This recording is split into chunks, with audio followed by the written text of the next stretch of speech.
Channel S News, your daily source. আসসালামু আলাইকুম। আমন্ত্রণ জানিয়ে শুরু করছি চ্যানেল এস কমিউনিটি সংবাদ। এখনকার সংবাদে আপনাদের সাথে থাকছি আমি রূপী আমিন। বিস্তারিত সংবাদের আগে জানিয়ে দিচ্ছি শিরোনামগুলো।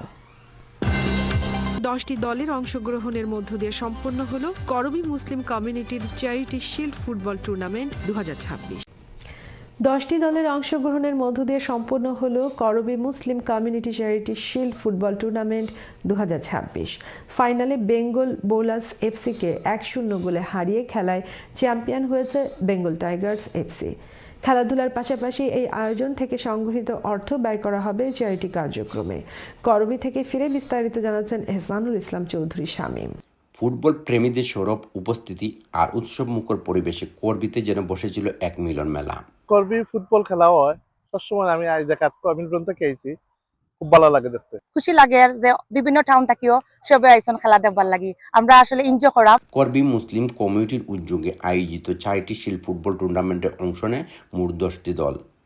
শুরু থেকে প্রতিটি ম্যাচ ছিল তীব্র প্রতিদ্বন্দ্বিপূর্ণ। ফাইনালে মুখোমুখি হয় বেঙ্গল টাইগার্স এফসি ও বেঙ্গল বোলার্স এফসি। ফাইনালের শুরু থেকেই দু দলের খেলায় ছিল সমান লড়াই। বেঙ্গল বোলার্স এফসিকে 1-0 গোলে হারিয়ে চ্যারিটি শিল্ডের চ্যাম্পিয়ন হওয়ার গৌরব অর্জন করে Bengal Tigers FC. Winners today at the CMA tournament, our team name Bengal Tigers. We're very happy that we won from first place. We get the winning trophy.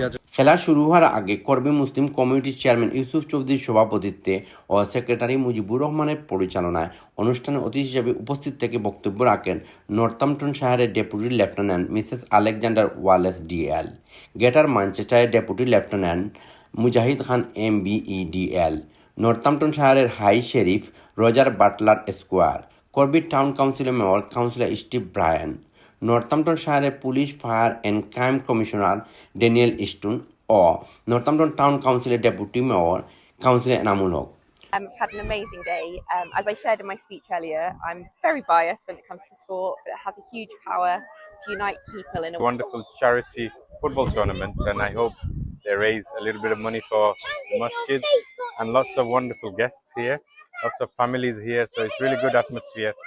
Charity event, football game, football competition tournament, raising money for the Corby Mosque. মিলিয়ে করবী Muslim community charity shield football টুর্নামেন্টে পরিণত হয়েছে একটি প্রাণবন্ত মিলন মেলা। এই চ্যারিটির মাধ্যমে আমরা মসজিদ খুবই উপকৃত, প্লাস আমরা কমিউনিটির যে ভাই বোন ছোট ছোট বাচ্চারা আমরা ইউনাইটেড হইতে পারি, এটা আমরা লাগে একটা ব্লেসিং। ফাইন্যান্সিয়াল বেনিফিটের জন্যই করা হয়। তো তার পাশাপাশি কিন্তু এখানে যে গ্যাদারিংটা হয় এটা কিন্তু আমাদের কমিউনিটি স্পিরিটকে আরো জোরাল করে। তবে প্রতিযোগিতার চেয়ে বড় বিষয় ছিল চ্যারিটির উদ্দেশ্যে মানুষের পাশে দাঁড়ানোর এই উদ্যোগ। খেলা শেষে চ্যাম্পিয়ন দলের খেলোয়াড়দের হাতে পুরস্কার তুলে দেন অতিথিরা। জমজমাট আয়োজনের মধ্যে দিয়ে করবী মুসলিম অ্যাসোসিয়েশনের উদ্যোগে চ্যারিটি শিল্ড ফুটবল টুর্নামেন্ট সফলভাবে সম্পন্ন হয়েছে। এই ফুটবল টুর্নামেন্টের মূল উদ্দেশ্য হচ্ছে করবী সেন্ট্রাল মসজিদের জন্য ফান্ড রাইজিং সংগ্রহ করা। তাদের উদ্যোগ সত্যিই প্রশংসনীয়। তাদের এই উদ্যোগ সফল হোক এ প্রত্যাশা সকলের। করবী থেকে Ehsanul Islam Chowdhury Shamim, channel S news.